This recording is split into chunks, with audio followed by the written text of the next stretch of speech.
কোয়ার্টারে সারাদিন কি করি, যেদিন ভাবি খুব তাড়াতাড়ি কাজবাজগুলো একটু সেরে ফেলবো, কারণ ঘরের ভিতর ঠান্ডাতে থাকতে ইচ্ছা করে না, বাইরে একটু রোদে যাব, সেই দিনই দেরি হয়ে যায়। এই শাড়িগুলো এনেছিলাম, তোমাদের তো আগেই বলেছি। সকাল সকাল একজন এসে বলল যে তাকে শাড়ি দেখাতে, সে তার হাজব্যান্ডকে দেখাবে, পছন্দ হলে নেবে। তা সে দুটো শাড়ি নিল, আবার এই বাদবাকিগুলো রেখে দিলাম। মানে উপরে দিদিটাই তো আনতে বলেছিল, তার জন্যই বিশেষ করে নিয়ে এসেছিলাম। তার যে কটা প্রয়োজন সে নিয়ে নিয়েছে, আর এই 4টে শাড়ি মতন রয়েছে। এবার কি বলতো, জামদানি দুটোই এনেছিলাম, তারা না জামদানি শাড়িগুলো পরতে চায় না, বেশিরভাগ এখানকার লোক সিল্কের শাড়িগুলো পরে। এবার ওদের ওই সিল্ক আর সুতির নরম শাড়িগুলোই বেশি পছন্দ হয়।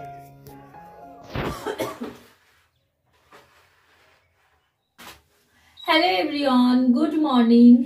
সকালবেলা দেখো পুজো টুজো দেওয়া কমপ্লিট, জামা কাপড় ধুয়ে এইমাত্র মেলে দিয়ে আসলাম। আর এখন 10:30 বাজে। এখন আমি আমার সকালের ব্রেকফাস্টটা বানাচ্ছি। একটা ব্রেড রয়েছে, ওটাকেই ছেঁকে নেব। আর বিরিয়ানি বানিয়েছিলাম, ওইটা একটু রয়েছে, ওইটা গরম করে নেব। তোমাদের দাদাভাই চা, ব্রেড অমলেট এটাই খেয়ে গেছে। আর আজকে দুপুর বেলায় কি রান্না করব, কালকে হচ্ছে আমাদের সপ্তাহের রেশন দেয়, সেটা দিয়েছিল। ওলকপি রয়েছে, ভাবছি যে ওলকপি তো শীতেতে এখনো খাওয়া হয়নি, তাই ওলকপির তরকারি বানাবো। আর হচ্ছে আর বাঁধাকপির দেখি ঘন্ট করব। মাছের মাথা তো নেই, ওই সোয়াবিন দিয়ে। তোমাদের তো বললাম যে সপ্তাহের রেশন দিয়েছিল। এবার রেশনের মধ্যে কিন্তু ওই সবজির সঙ্গে সঙ্গে ডিমও থাকে, প্রতি সপ্তাহে যেরকম 15টা করে। তা সেটাই এখন ভালো করে সাজিয়ে রেখে দিচ্ছি। এটা বাইরে রাখলেও কোনো অসুবিধা হতো না, দেখতেই তো পাচ্ছ ফ্রিজটা বন্ধই রয়েছে। আর যেই কথাটা তোমাদের বলছিলাম, তারা জানো তো জামদানি শাড়ি মানে পরতে চায় না, কারণ কি ওরা ভাবে যে ওই পিন করতে একটু প্রবলেম হবে, আর খড়খড়ে টাইপের ফুলে আরও মোটা দেখা যাবে, সেই কারণেই ওরা সামলাতে তো পারবে না, ওদের অভ্যাস নেই, সেই কারণে ওরা পড়তে চায় না। বাঁধাকপিটা নিয়ে আসলাম, এটা আমাদের 3 দিন হয়ে যাবে। এইটুকুই আজকে রান্না করছি, ঝটপট করে এটা কুচিয়ে নিই। তাড়াহুড়ো করছি এই কারণেই, কারণ সময় হয়ে গেছে যে বাবুকে স্নান করে না আবার একটু বাইরে নিয়ে যেতে হয়, নাহলে এই ঘরের ভিতর প্রচণ্ড ঠান্ডা, তো যতই একটু হিটারের সামনে রাখি স্নান করার পরে একটু রোদে যদি না নিয়ে যাই, খেলাধুলো না করি, বিকালবেলা তো বাইরেই বের করতে পারি না, তা ও তো বাচ্চা মানুষ কতক্ষণ আর ঘরে থাকবে। তাই ঝটপট করে এই দিকে একটু গুছিয়ে রাখছি, কারণ বাইরে ওই কমসে কম আধা ঘন্টা 1 ঘন্টা ওকে খেলাবো, তারপরে এসে আবার রান্নাবান্না করব। এইদিকে গোছাতে গোছাতে এইদিকে মাছের ঝোলটাও আমি কিন্তু বসিয়ে দিয়েছি, মানে যতটা পারি গুছিয়ে রেখে যাচ্ছি। ওর গরম জলটা বানিয়ে ওকে স্নান টান করিয়ে তারপরেই নিয়ে যাব। আর থালা বাসন রয়েছে প্রচুর, সেইগুলো ধুয়ে নিলাম ঝটপট করে। আর এই জায়গাটা একটু মেসি হয়েছিল, তাই ভাবলাম যে এইটা একটু ভালো করে গুছিয়ে নিই। এখানে জলের বোতলগুলো রাখি, আর মানি প্ল্যান্টটা ওই কোণার দিকে থাকে, তো জানলা দিয়ে এখন সুন্দর রোদ এসছে, তাই ভাবলাম যে আপাতত এটাকে এইখানেই রেখেছি। আর এই হামলদিস্তাটা কিন্তু আমার এখন ভীষণই কাজে আসছে। আর আজকে একটা খুবই ইম্পর্টেন্ট জিনিস করব, সেটা হচ্ছে দেখো আমরা তো এই শীতে তো 2-3টে করে সোয়েটার পরছি, কিন্তু আমার ঠাকুরগুলো মনে হচ্ছে যে খালি গায়ে রয়েছে, ঠান্ডা লাগছে, সেই কারণে না আমার কাছে সাদা সাদা সুন্দর কাপড় রয়েছে, তা সেইগুলোকে একটু ডিজাইন করব। এখন ওই যে সোনাইকে নিয়ে বাইরে চলে গেছে, আর আমি একটা সঙ্গে নিয়ে গেছিলাম লেবু, তোমাদের দাদাভাইয়ের অফিস থেকে প্রচুর কমলা লেবু দিয়েছে, তা সেটাই খাচ্ছিলাম। আর ঘরে এসে এখন ওকে ভাত টাত খাইয়ে ভাবছি যে ঘুম পাড়িয়ে দেবো।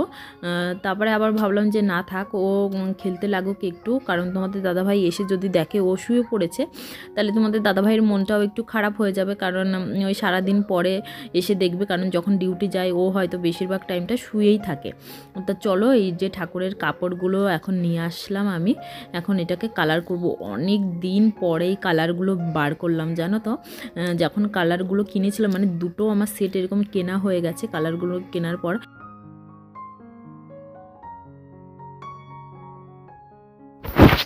বুঝে পাচ্ছিলাম না যে কেমনভাবে বানাবো, তা ভাবলাম যে ছোট ছোট না একটু চাদর মতন বানাই।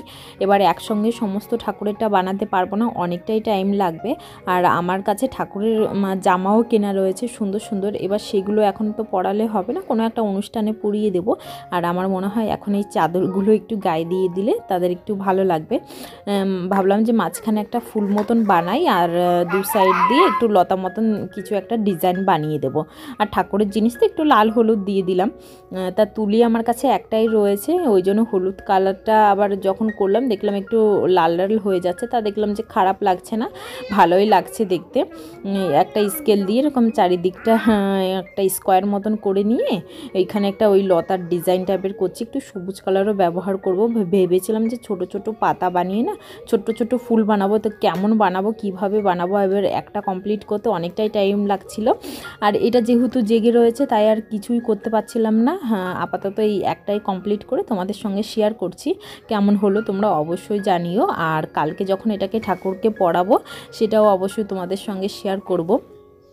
তোমরা বলো যে কেমন হলো। দাঁড়াও, এটা এই যে পুরোটা লতাটা আমি বানিয়ে নিয়েছি, অনেকটা দেখাতে গেলে টাইম লেগে যেত, আর এটা তো একদমই সোজা তোমরা বুঝতেই পারছো। তো ভাবলাম যে চারিদিকে এরকম ইয়েলো একটা বর্ডার দিয়ে দিই, আর মাঝখানটা ফাঁকা মনে হচ্ছিলো, আমি তো বুঝতে পারিনি যে ফুলটা মানে ছোট হয়ে যাবে চারিদিকে বর্ডার, ফুলটা আর একটু বড় করলে ভালো হতো, তাই ভিতর দিয়ে এরকম ডট ডট দিয়ে দিলাম।